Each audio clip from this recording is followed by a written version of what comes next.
வணக்கம், உங்கள் ரமேஷ் ஓம் பேசிகிட்டு இருக்கேன். திருமலை லேட்டஸ்ட் அப்டேட்டுன்னு பார்த்தோம்னா, திருமலை ஸ்ரீவாரி தரிசனத்துக்கு வர்ற பக்தர்களோட க்ரௌடு அதிகமாக தான் இருக்குது. இது பிரம்மோற்சவம் வரைக்கும் இந்த க்ரௌடு இப்படி தான் இருக்கும். டெய்லி க்ரௌடுன்றது அதிகமாக தான் இருக்கும். இன்றைக்கி சர்வதர்ஷனம் டோக்கன் ஸ்டேட்டஸ் பார்த்தோம்னா, இன்றைக்கி காலையில் ஒரு 4-4:30 மணிக்கெல்லாம் கம்ப்ளீட்டாக முடிஞ்சு போச்சு. இன்றைக்கி நைட்டு 9 மணிக்கெல்லாம் பார்த்தோம்னா க்ரௌட் அதிகமாக இருந்தது. அதனால் சர்வதர்ஷனம் டோக்கன் இஷ்யூன்றது கொஞ்சம் எர்லியாகவே ஸ்டார்ட் பண்ணிட்டாங்க. காலையில் 4 மணிக்கெல்லாம் டோக்கன்ஸ் முடிஞ்சு போச்சு. பிரம்மோற்சவம் வரைக்கும் க்ரௌட் அதிகமாக தான் இருக்கும். நீங்கள் யாராவது ஆன்லைனில் புக் பண்ணிவிட்டு வர்ற பக்தர்களுக்கு ப்ராப்ளம் இல்லை.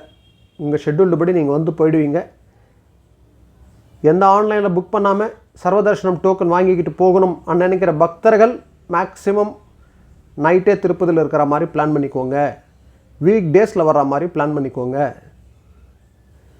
இல்லை நாங்கள் பிரம்மோற்சவமெல்லாம் முடிஞ்சப்புறம் வரோம் பிளான் பண்ணுற அப்படின்னா அது பெஸ்ட் எனக்கு தெரிஞ்சு. அது கூட பிரம்மோற்சவத்துக்கு அடுத்து பார்த்தோம்னா கொஞ்சம் நார்மலாக இருக்கும் க்ரௌடுன்றது. ஓகேங்களா? ஸோ அதில் வீக் டேஸில் பிளான் பண்ணுங்கள். அந்த வீக் டேஸில் கூட பார்த்தோம்னா டியூஸ்டே வென்ஸ்டே பிளான் பண்ணிக்கோங்க. தர்ஸ்டேஸில் டோக்கன் எர்லியாக முடிஞ்சிடும். ஓகேங்களா? வீக்கெண்டு மேக்ஸிமம் அவாய்ட் பண்ணுங்கள். பெஸ்ட்டுன்னு பார்த்தோம்னா செவ்வாய்க்கிழமை புதன்கிழமை இது 2 நாள் பிளான் பண்ணுங்கள். ஒரு அர்லி மார்னிங் வந்தால் கூட சேம் டேக்கு சம்மந்தப்பட்ட டோக்கன்ன்றது வாங்கலாம். ஒரே நாளில் சுவாமி தரிசனம் பார்த்துட்டு வந்துடலாம். டெய்லி இஷ்யூ பண்ணுற சர்வதர்ஷனம் டோக்கனோட ஸ்டேட்டஸ் டெய்லி நம்ம டெலிகிராம் குரூப்பில் நான் ஷேர் பண்ணிவிட்டு வந்துட்டுருக்கேன். பக்தர்களுக்கு அது கண்டிப்பாக யூஸ்ஃபுல்லாக இருக்குது. யாராவது உங்கள் family and friends on the வேல ட்ராவல் பண்ணிவிட்டு சுவாமி தரிசனத்துக்கு வர்றதுக்கு இருந்தாங்கன்னா அவங்களுக்கு நீங்கள் இந்த இன்ஃபர்மேஷனெல்லாம் கூட ஷேர் பண்ணுங்கள். கண்டிப்பாக யூஸ்ஃபுல்லாக இருக்கும். ஸ்ரீவாரி மெட்டு பக்கம் நடந்து போகிற பக்தர்களுக்கு சர்வதர்ஷனம் டோக்கன் நாங்கள் இஷ்யூ பண்ணுறாங்கல்ல. ஸோ அதே போல் அலுப்பிரி மெட்டு பக்கம் இன்றைக்கி ஸ்டேட்டஸ் படி டோக்கனெல்லாம் இஷ்யூ பண்ணுறது கிடையாது.